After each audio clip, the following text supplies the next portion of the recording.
Georgia Southern takes on App State. Now, there have been a lot of schedule changes so far for the baseball team, and the most notable one being the location. It was scheduled for Boone, and now it's moved to Statesboro. Undrafted Jacob Tuiotti-Mariner, a rookie from UCLA, has been an underdog his entire life. However, he's always had his strongest support system, his family, which includes 6 brothers and sisters, right at his side. Now he's over 2,000 miles away and going up for his biggest challenge of his life, making the team. Eagle legend Adrian Peterson coming back. Now, it's always great to be back at your old stomping grounds, but this game is a little bit special because you're also being honored for being inducted into the College Football Hall of Fame. Something that I love and I think is pretty unique for a starting quarterback, you actually make Matt Ryan learn about all the rookies. Yep. How has that helped him both as a player and as a person? Great baseball, food, fun for the kids, and live music. What more could you want? But don't take my word for it. Take theirs. A power outage in the Atlanta airport, and the men's basketball team was not immune to all of that either. They were flying from California, hoping to land in Atlanta when they were grounded. I talked to the coaches earlier on the sidelines, and they said that they were so grateful that this game will finally be in Hanner Fieldhouse again because Savannah State is a really tough opponent for them. Back to you, Danny. So today you walked a mile in high heels. Now, first of all, just tell us about that experience. It seemed like you were pretty well versed in that. I kind of struggled a little bit, but this is my 3rd year in a row doing the thing. So when you were 5 years old, you moved to the USA from Haiti. Your dad didn't join you, though. You were here in Atlanta up until now.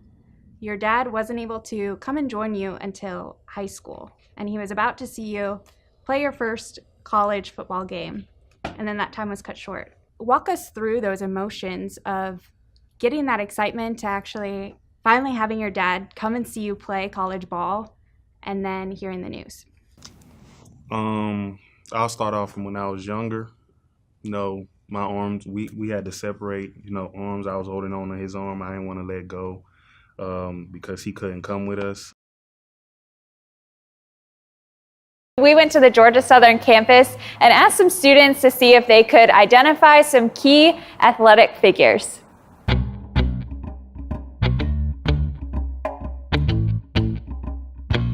Okay, so today I'm going to give you a pop quiz on athletics. Sounds good. Okay, so who's this? He looks like a football coach. Okay, that's good. I don't even know if I can do in English. I always try. I think, go on, give it a go. Give you the best one. Say, all right, mate, I'd like some fish and chips and a pint of beer. All right, mate, I like some fish and chips and a pint of beer. That's not bad. Wow, what are you, a tour guide? I'm a ambassador for the university. We got some good freshman advice and just some advice, so take everything with a grain of salt if you're watching this freshman. Now, usually they call action on the court or on the field, but today we're just going to try it with real life. As you can see, it's a pretty lopsided game. Team Ingram struggling once again. Getting beat this badly by a football player must bring some pretty traumatic memories back to Glenn. Just as the pros wait for tournaments like the Masters every year, college golfers anticipate the annual Schenkel Invitational. The whole community gets behind it. We get a lot of spectators. The Find Me girls run it, so it's definitely a kind of highlight of the college golf year for me. The Invitational, hosted by Georgia Southern, features 7 top 50 teams, including number 1 Florida and number 2 Vanderbilt, who is the defending champion of last year.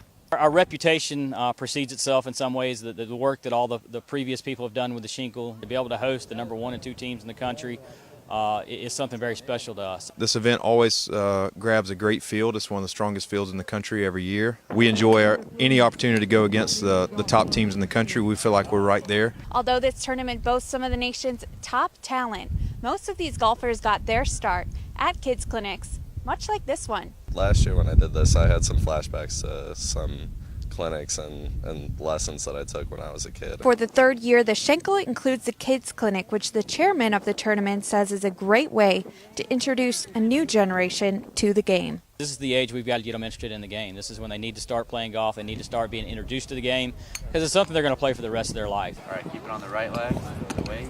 There you go. For these kids to teach golf at the level they're at is wonderful because they were this age not long ago, and from kids that are D1 golfers, so for them to give back is just a special opportunity that we're proud to be a part of. To be able to do that now for these younger kids, it's fun, it's a blessing for us, it's a blessing for them, and it's just a good experience overall. The tournament runs March 17th through the 19th at the Forest Heights Country Club. For GSEagles.com, I'm Tricia Fishbune. Nice.